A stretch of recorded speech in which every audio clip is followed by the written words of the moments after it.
The queen read my diary, then asked, "Do you care for me?"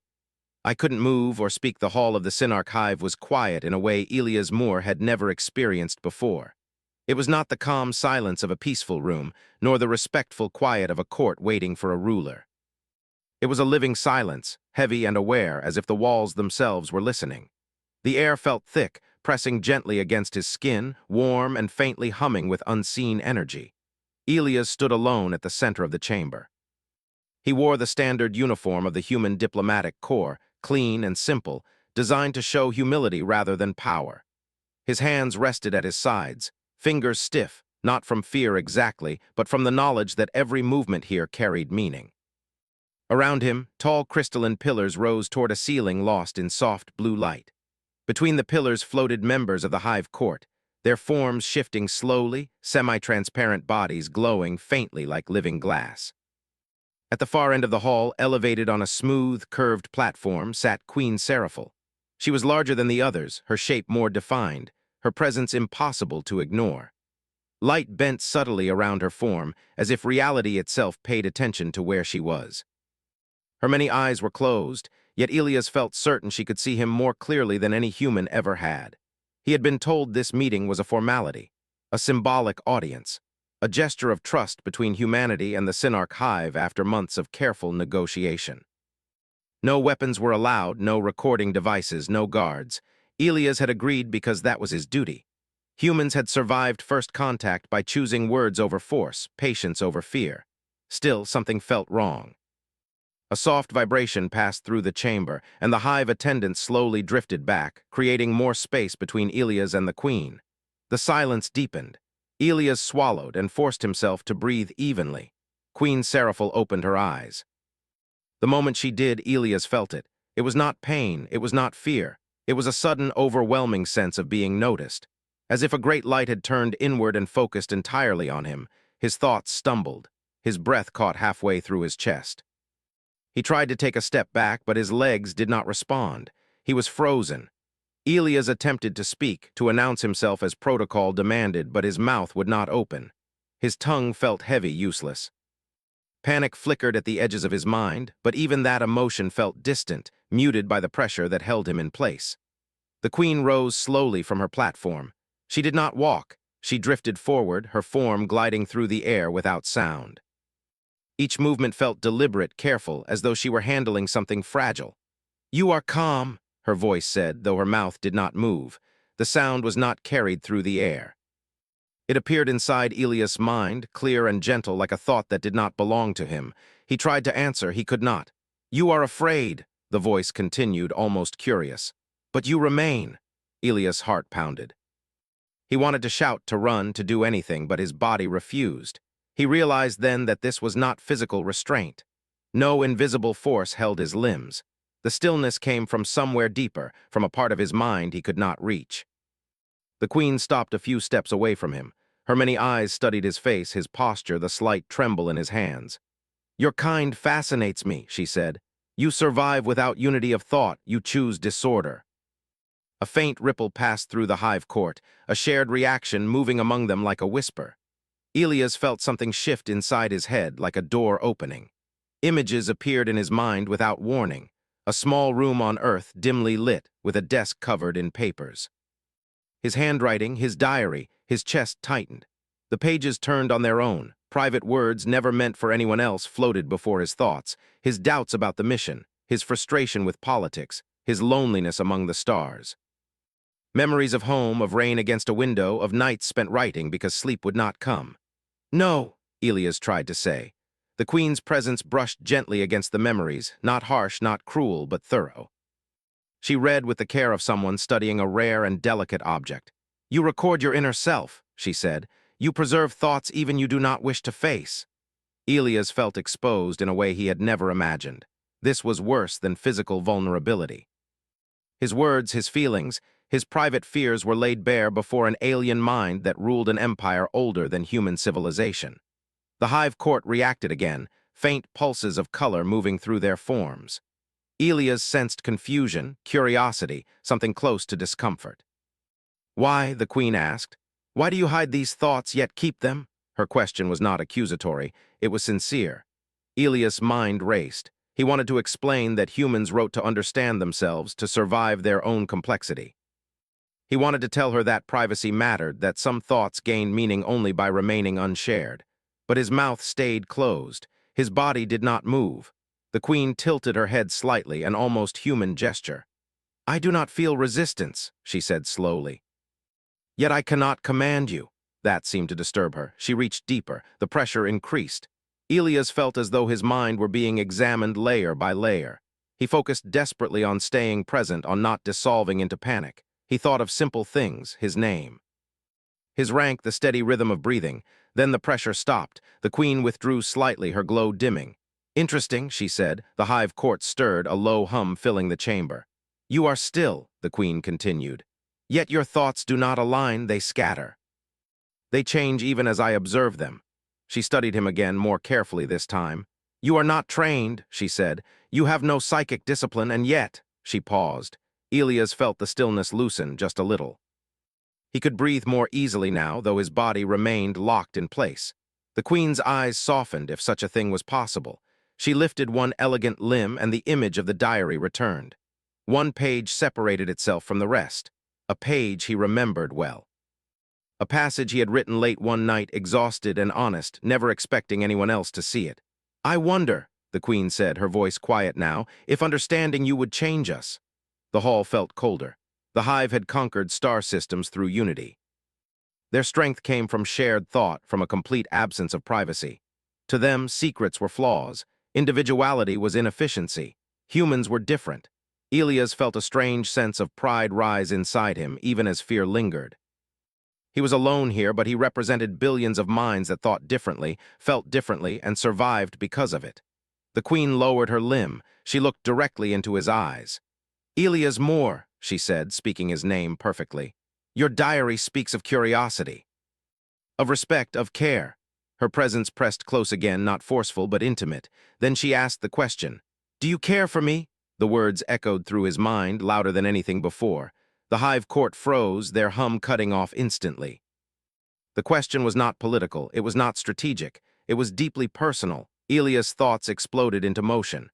Care was a human word with many meanings: respect, empathy, concern, affection. He felt all of them in some measure. He cared about peace, about understanding, about not turning this fragile moment into a disaster. But how could he explain that to a being who experienced thought as a shared ocean rather than a private stream? He tried to speak. Nothing. He tried to move. Nothing. The queen waited. For the first time since entering the chamber, Elias felt that the silence was not controlled by the hive. It was shared. The silence after the queen's question did not break. It stretched, thin and fragile, as if even sound was afraid to move. Elias stood exactly where he was, his body still frozen, his mouth still useless. Only his thoughts were alive, racing faster than his heart. The queen did not repeat herself. She waited. That alone was strange. Among the Synarch hive, waiting was unnecessary. Thoughts were shared instantly. Decisions formed as one. Yet now their queen allowed time to exist, and time belonged to humans. Inside Elias' mind, the pressure changed. It was no longer a weight holding him down. It became something like a presence sitting beside him, close enough to feel but not forcing control. The queen was still there, touching the edges of his thoughts, but no longer digging. "You do not answer," her voice said softly, "but you do not flee." If Elias could have laughed, he might have. Fleeing was impossible. Still, he understood her meaning. His mind had not shut down. He had not collapsed into fear or hatred. He was still here, still thinking, still feeling. The hive court began to stir again. Subtle colors passed through their bodies, waves of shared reaction. Confusion spread among them. Their queen had asked a question that made no sense to their way of being. Care was not a concept they used for rulers. Elias felt the queen's attention shift slightly, as if she were listening to the hive even while watching him. "They do not understand," she said. "They ask why I seek something I already command." Her words carried a hint of something unfamiliar: uncertainty. Elias focused on that. He did not know how, but he realized that the queen was not only reading him. She was feeling something through him, not emotions as humans knew them, but echoes. Reactions she could not fully classify. She stepped back, creating a small space between them. The grip on his body loosened further. His fingers twitched. His jaw ached as feeling slowly returned. You write when you are alone, she said. Your diary is not shared. Why preserve thoughts meant for no one? The question opened a path. Elias pushed gently, not with words, but with intention. He thought of nights aboard the diplomatic ship, stars outside the viewport, the quiet comfort of putting feelings into words even if no one would read them. He thought of confusion turning into clarity through writing. The queen received it all. Her glow shifted, dimming slightly, then brightening again in patterns the hive court had never seen before. You use separation to understand, she said. You become whole by being divided. That statement caused visible unrest among the hive. Several attendants drifted closer together, their colors sharp and agitated. Elias sensed their discomfort like static in the air. Division was weakness to them. The queen raised one limb and the unrest calmed instantly. Authority still mattered. You fear us, she continued, looking at Elias. But not in the way others do. You fear harm, loss, misunderstanding. She paused. You fear becoming nothing. That struck deep. Elias felt heat behind his eyes. He had written those words once, late and tired, wondering if humanity mattered in a galaxy full of ancient powers. Wondering if humans would simply be absorbed, erased, or ignored. He had never expected an alien queen to see that fear so clearly. Slowly, carefully, Elias tested his voice again. A sound escaped his throat. Rough, quiet, but real, the queen noticed instantly. You may speak, she said. The permission felt strange. Elias did not wait for it to vanish. He forced his mouth open and drew in a shaky breath. His voice cracked. He swallowed. I don't know how to answer you. The hive court reacted sharply. Sound rippled through them like a sudden wind. Confusion intensified. A human speaking without giving a direct answer was illogical. The queen did not silence them this time. Explain, she said. Elias straightened as much as he could. His legs still felt weak, but he was standing on his own now. That alone felt like a victory. Care means different things to us, he said slowly, choosing each word with caution. I respect you. I want peace between our peoples. I want understanding. He hesitated, then continued. But caring doesn't mean obedience, and it doesn't mean surrendering who we are. The queen studied him in silence. Elias felt her presence circle his words, testing them for deception. There was none, only uncertainty and honesty. Among us, she said, care is unity, to care is to merge. That's not how it works for humans, Elias replied. We care without becoming the same, we care and still remain separate. The idea landed heavily. The hive court murmured again, this time with something close to alarm. Separation within care sounded like a flaw, a contradiction. The queen turned slightly, addressing them without words. The murmurs softened but did not vanish. Doubt had entered the shared mind. She returned her attention to Elias. You resist merging, she said, even now. I don't know how not to, Elias answered honestly. It's just how we are. The queen seemed to consider that. Her light pulsed slowly, thoughtfully. She reached toward him again but stopped short, leaving a visible distance between them. Your diary, she said. When I read it, I felt something unfamiliar. Elias tensed. Privacy, she continued. Not as absence, but as shelter. That word made sense to him. He nodded faintly.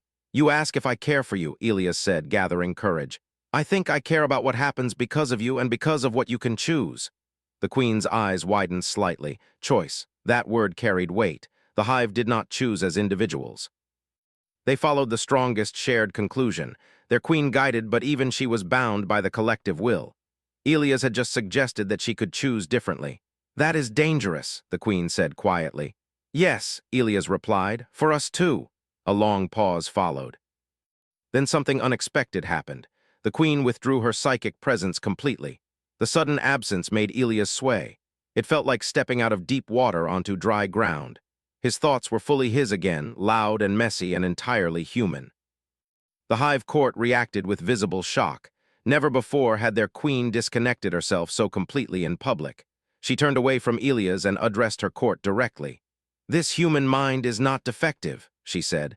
It is unaligned. The words caused ripples of reaction. Debates sparked instantly among the hive, faster and louder than before. Conflicting colors flashed. Elias could almost feel the arguments forming. The queen raised her limb again, but this time it took longer for silence to return. She faced Elias once more. You have introduced instability, she said. Not through force, through difference. Elias exhaled slowly. We tend to do that. For the first time, something like amusement passed through the queen's glow. "You have not answered my question," she said. Elias met her gaze. His fear was still there, but it no longer controlled him. "I care," he said simply, "but not the way you expect." The queen studied him, then nodded once. "That may be enough," she said. The hive court did not agree. Elias could sense their unrest growing. This moment threatened the foundations of their understanding. The queen seemed aware of that. "This audience is concluded," she announced. The chamber reacted instantly. Attendants drifted back into formation. Energy flowed again through the pillars. The living silence loosened its grip. Elias felt the tension ease from his shoulders. He was still alive, still himself. As he was escorted from the hall, he felt the queen's attention on his back. Not pressing, not invading, just observing. For the first time, the Synarch hive had encountered a mind they could not fully claim. And for the first time, their queen had let it go. Elias Moore was returned to his quarters aboard the human diplomatic vessel in complete silence. No guards spoke. No hive escorts followed him inside. The door sealed with a soft sound, and for the first time since entering the Synarch capital, he was truly alone. He sat down slowly on the edge of the narrow bed. His hands were shaking now that nothing held them still. The delay frightened him more than the fear itself. He pressed his palms together and breathed until the shaking eased. Only then did he realize how quiet his mind felt. For days, weeks even, he had lived with the constant awareness that the hive could sense nearby thoughts. Not read them clearly, but feel their presence. Now there was nothing. His thoughts echoed only to himself. On the far wall, the ship's status display glowed softly. Everything was normal, no alarms, no warnings. That alone felt unreal. Elias leaned back and closed his eyes. The queen's question returned instantly. "Do you care for me?" He wondered if she regretted asking it. Across the capital, Queen Seraphil remained in the great chamber long after Elias had gone. The hive court had dispersed, but their shared minds still churned with unresolved tension. Waves of disagreement pulsed through the collective, sharper and more chaotic than any before. They did not understand her. They understood command, strategy, control, but not hesitation. The queen felt the unrest like pressure against her awareness. Normally, she would align it, smooth it into a single conclusion. This time, she did not. Instead, she focused inward. The human mind lingered in her perception like an afterimage. Not his thoughts exactly, but the pattern of them, uneven, layered, full of contradiction. He had been afraid and calm at the same time, respectful without submission, honest without clarity. It unsettled her. She opened herself to the hive. "They question my choice," she said, not with words, but with shared understanding. Instant response followed. The human is unstable. The human resists unity. The human threatens coherence. Seraphil accepted their concerns without rejection. They were logical from a hive perspective, yet something within her resisted agreement. He did not attack, she shared. He did not deceive.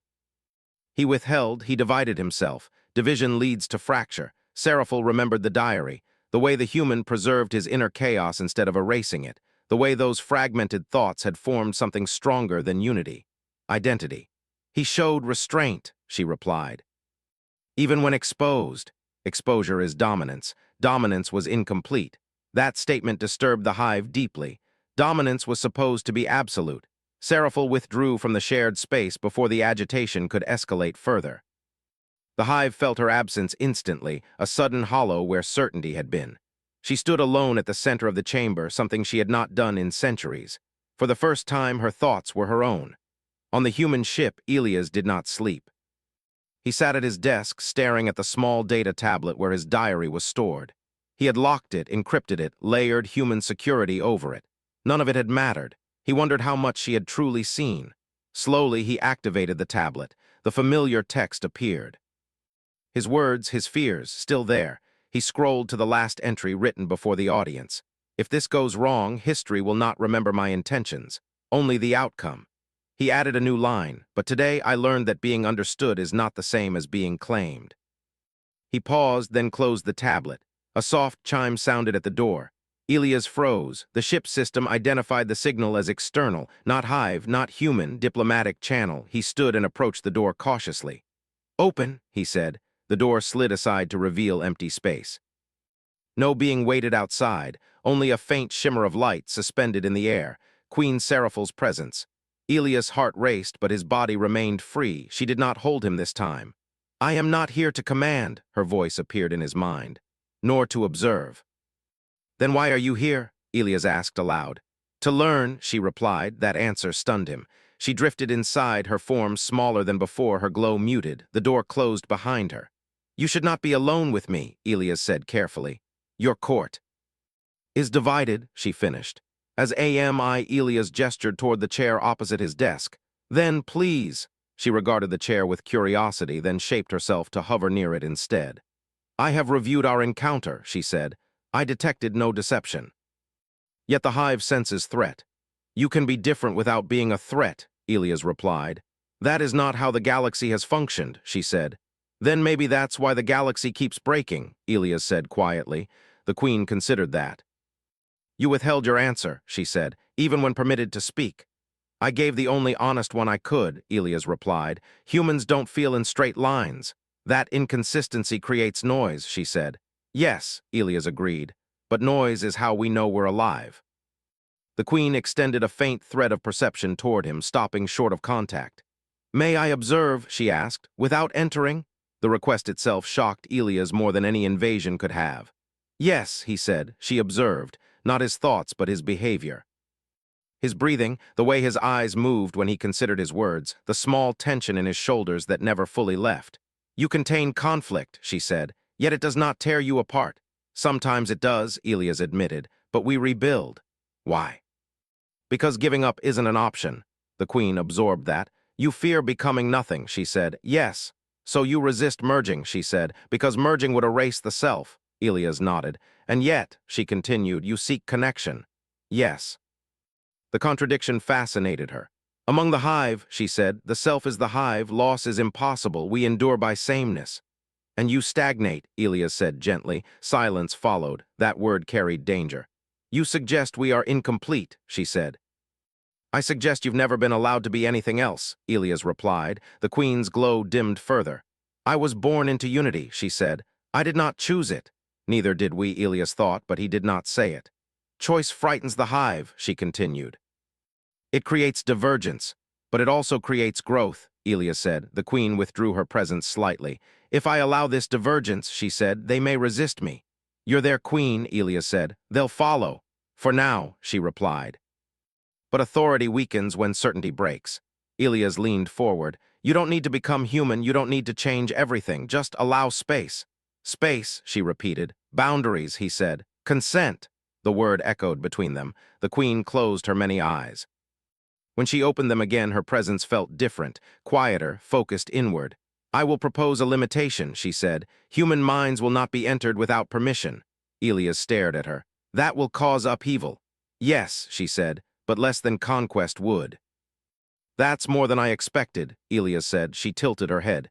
You expected dominance, she said, as others have. Yes, he admitted. I do not care for dominance, she said. I care for continuity. The word carried new meaning now. Then we can work together, Elias said. The Queen drifted toward the door. One more thing, she said. Elias waited. You did not answer my question fully, she said, but you did not refuse it. That's human, Elias replied. I am beginning to understand, she said. Her presence faded, leaving the room empty once more. Elias sank into his chair, exhausted.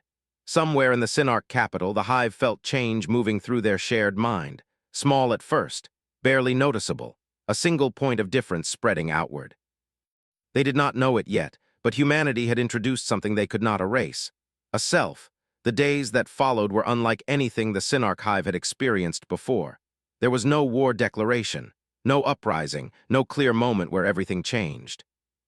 Instead, change arrived quietly, carried in small disturbances across the shared mind. Queen Seraphil felt them immediately. They were subtle at first, tiny delays in consensus, slight differences in interpretation. Individual hive members lingering on thoughts instead of releasing them instantly into unity. Normally, such irregularities would be corrected without notice. This time they remained. She allowed them to remain. From her chamber, Seraphil observed the hive's internal flow. The collective still functioned. Ships moved, systems operated, decisions were made, but beneath it all something new existed, a faint awareness of self. The hive noticed. Concern spread quickly. Deviation increases, alignment weakens, source identified, human influence. Seraphil did not deny it. Yes, she shared. The influence exists. Correction required. Unity must be restored. Seraphil paused before responding. That pause alone sent shockwaves through the hive. Never before had she delayed alignment. What if correction is not required? She asked. The reaction was immediate and intense. Waves of resistance surged through the shared mind. Fear followed close behind. The hive had endured for millennia through sameness. Questioning that foundation felt like standing on the edge of collapse. Difference leads to fracture. Fracture leads to extinction. Seraphil acknowledged the fear. It was logical, but it was incomplete. Difference already exists, she replied. It always has. We simply never named it. Silence followed, a deep, unsettled silence. On the human diplomatic ship, Elias Moore watched the stars drift past the viewport. He had been confined to the vessel, officially for his own safety. Unofficially because no one knew what else to do with him. Human command sent daily messages, requests for reports, clarifications, explanations. Elias answered carefully. The Queen had not contacted him again, but he felt her presence indirectly. Not in his mind, but in the atmosphere around the negotiations. Hive representatives now spoke slower, asked questions. Sometimes they disagreed with each other. That had never happened before. Human diplomats were confused, cautious, and quietly hopeful. Elias knew better than to celebrate. Change frightened powerful systems. The breaking point came during a joint council session. The chamber was smaller than the Queen's Hall, designed for discussion rather than judgment. Humans sat on one side.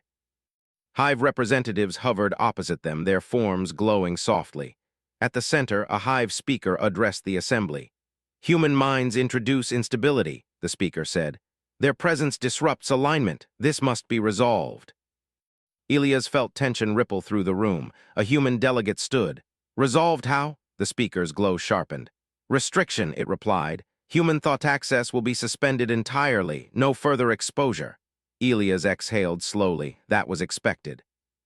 Then the speaker continued. Additionally, the Queen's limitation must be reviewed. The room went still. The Queen was not present, but her influence was unmistakable. Elias sensed her attention turn sharply toward the council. A murmur passed through the Hive representatives. This was dangerous territory, the speaker pressed on. Authority exists to preserve unity. Deviation threatens survival. Elias rose from his seat. With respect, he said calmly, you're confusing unity with fear. The Hive turned toward him. You cannot define us, the speaker said. I'm not trying to, Elias replied. I'm telling you what we've learned the hard way. The speaker paused, then asked, explain. Elias chose his words carefully. When humans tried to erase difference, we nearly destroyed ourselves, he said. We survived because we accepted that disagreement doesn't mean disloyalty. The Hive reacted with visible agitation. The speaker turned slightly, receiving input from the collective. The pressure in the room built. Then a new presence entered. Queen Seraphil manifested at the center of the chamber, her arrival silent but undeniable. The Hive fell instantly quiet. I authorized the limitation, she said. The speaker turned toward her. It weakens us. It challenges us, Seraphil corrected. Challenge leads to division. Division already exists, the Queen said. I see it now because I am allowing myself to. The Hive recoiled at that. You withdraw from unity, the speaker said. That is unprecedented. Yes, Seraphil replied. So was our first expansion beyond our origin system. The comparison unsettled the Hive deeply. Seraphil turned her attention to Elias briefly. He felt it like a soft acknowledgement. You fear loss of control, she said to the Hive. But control is not the same as survival. The speaker's glow flickered. What do you propose? It asked. Seraphil extended her awareness outward, not to dominate, but to share. A trial, she said. Limited individuality, temporary, observed. The Hive reacted instantly. Unacceptable, risk exceeds tolerance, outcome uncertain. All outcomes are uncertain, Seraphil replied. We simply pretended otherwise. The speaker hesitated. That hesitation was everything. Elias felt a strange mix of fear and awe.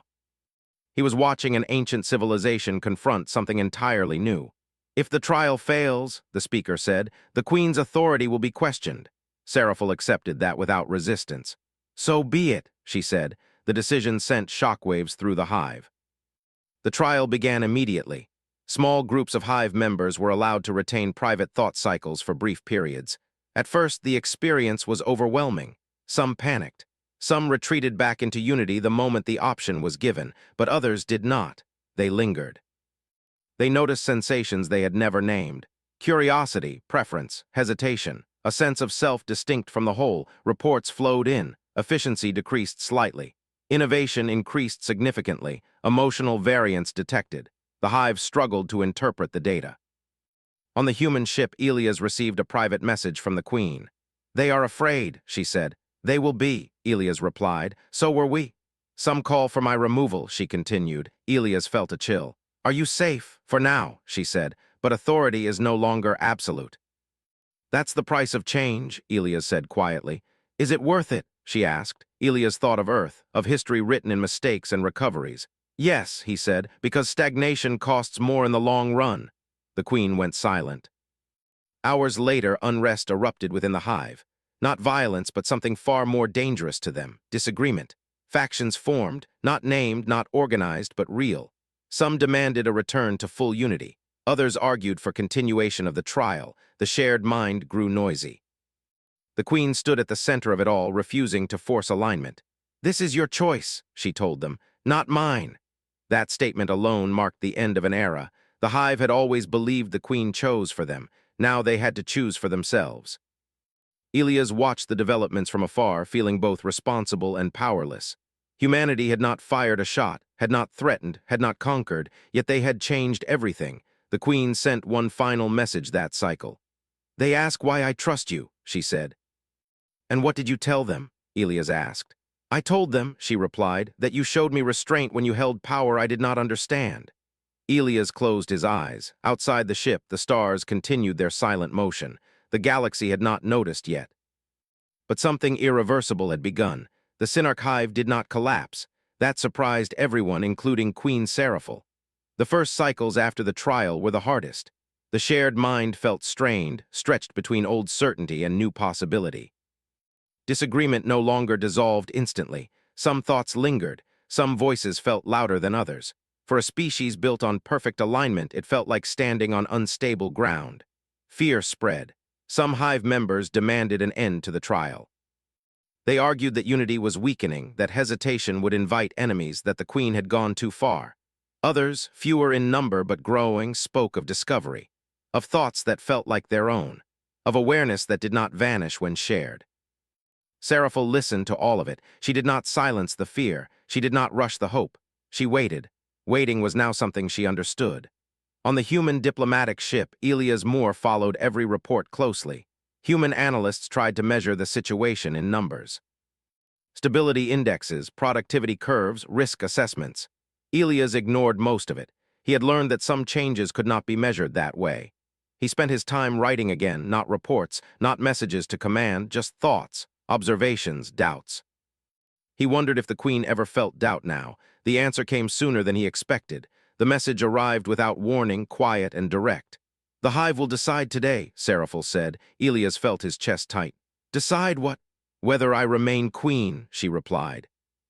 He stood abruptly. "Can they do that?" "Yes," she said. "They always could, they simply never questioned it." Elias paced the room. "What happens if they remove you?" "The limitation will be reversed," she said. "Human minds will no longer be exempt." That was worse than Elias had expected. "And you?" he asked. "I will return to the collective," she said, "fully." The thought unsettled him more than he wanted to admit. "That would erase what you've become," he said. "Perhaps," she replied. "Or perhaps it will preserve the hive." Silence followed. Then Elias spoke carefully. "Do they know what you risked?" "Yes," she said. "That is why the decision matters." The vote was not like human voting. There were no raised hands, no counted numbers. The hive entered a deep shared state, evaluating not commands but outcomes. Probability flowed through the collective. Fear and hope weighed against survival. For the first time, the Queen did not guide the conclusion. She stood apart. Within the shared mind, voices rose. Unity preserved us. Change threatens us, but also stagnation weakens us. Adaptation ensures survival. New voices joined, ones that had only existed since the trial. "I exist. I choose." The hive hesitated. That hesitation stretched longer than any before. Outside, the galaxy remained unaware. Trade routes held, borders stayed quiet, no fleets moved. Yet the most dangerous conflict the hive had ever faced was happening entirely within itself. Elias waited. For once, he could do nothing. The decision came as a wave, not sharp. Not violent, clear, Queen Seraphil felt it before she understood it. She was not removed, nor was she unchanged. The hive reconnected with her, but differently. Not as an absolute center, but as a guide among many perspectives. Authority reformed, reshaped by consent rather than certainty. The trial would continue. Boundaries would remain, human minds would be sovereign. The queen felt something release inside her. Not triumph, not relief, acceptance. She sent a message immediately. "It is done," she told Elias. He exhaled a breath he had not realized he was holding. "You stayed." "Yes," she said, "but not as I was." "That's usually how growth works," Elias replied. The days that followed were watched closely by the galaxy. Observers noticed small changes first. Hive ships adjusted tactics unpredictably. Negotiations included pauses, clarifying questions, even disagreement among representatives. Some saw weakness, others saw opportunity. A rival power tested Hive borders with a minor incursion, expecting slow response. Instead, the Hive adapted faster than before. Individual commanders made rapid, creative decisions instead of waiting for full alignment. The incursion failed. The galaxy took notice. Humanity's position shifted quietly. No grand announcement, no celebration, just a growing recognition that humans had influenced one of the oldest powers without force or threat. The Queen requested a final meeting with Elias. This time it took place in a neutral chamber designed by both species. No towering pillars, no overwhelming light, just space. They faced each other, distance clear and respected. "You changed us," Seraphil said. Elias shook his head. "You changed yourselves." "You introduced the concept," she replied. "We only shared what we survived," Elias said. The Queen considered him. "I asked if you cared for me," she said. "You never answered fully." Elias smiled faintly. "Some questions don't have clean answers." "Perhaps," she said. "But I have learned something." "What's that?" "That care does not require possession," she said, "nor unity." Elias nodded. "That lesson cost us a lot, too." The Queen extended a small object toward him, a data crystal shaped simply. "What is it?" Elias asked. "A record," she said, "of our decision, of our boundary." "You're giving this to me?" "To humanity," she replied, "so it cannot be rewritten." Elias accepted it carefully. "Thank you," she paused. "You fear becoming nothing," she said. "Yes," Elias admitted. "You will not," she said. "You are disruptive." He laughed softly. "We get that a lot." The Queen's glow shifted in what Elias had come to recognize as amusement. As Elias prepared to leave, she spoke once more. "I did not ask again if you care for me," she said. "But I believe I know the answer." "And that is?" Elias asked. "That you care enough to let me choose," she said. He met her gaze. "That's the best kind of care we know." The human ship departed the Synarch capital without ceremony. No escorts, no threats, just open space. Back on Earth, historians would later struggle to explain the event. No war, no treaty of surrender, just a quiet shift in how an empire thought. They would call it many things: a diplomatic miracle, a cultural breach, a turning point, but Elias would remember it differently. As the moment humanity proved, it did not need to dominate the galaxy to matter. It only needed to be itself. And somewhere among the stars, the Synarch hive continued forward, not as a single, unchanging mind, but as a civilization learning, slowly and carefully, what it meant to choose. For the first time, they were not just enduring, they were becoming.